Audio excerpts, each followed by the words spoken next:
કેમ છે મિત્રો? આજે હું તમારી સમક્ષ લાવ્યો છું નવી જે એડવાઇઝરી જીએસટી પોર્ટલમાં આવી છે તેના વિશેની જાણ લેવામાં. 17 ડિસેમ્બર 2024ના દિવસે આ એડવાઇઝરી આવી છે. તેમાં 3 રિસ્ટ્રિક્શન આપેલા છે. તેમાંના એક રિસ્ટ્રિક્શન વિશે મેં આની પહેલાના એક મારા વિડીયોમાં તમે તેની પૂરી જાણકારી મેળવી શકો છો. તે જોવા માટે મારા ઇન્સ્ટાગ્રામ અને યુટ્યુબ ચેનલને તમે તેમાં જઈને જોઈ શકો છો. બાકીના બે જે રિસ્ટ્રિક્શન છે એના વિશે હું તમને અત્યારે માહિતી આપું છું.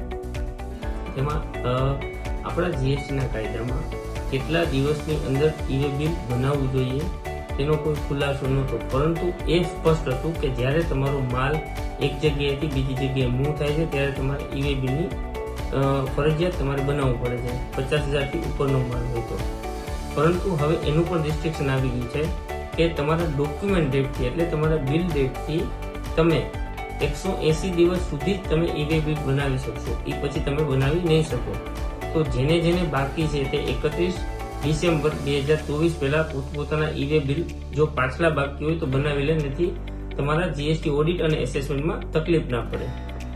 અને બીજું રિસ્ટ્રિક્શન એ છે કે તમે ઈ-વે બિલને એક્સટેન્ડ 360 દિવસથી વધારે નહીં કરી શકો હવે.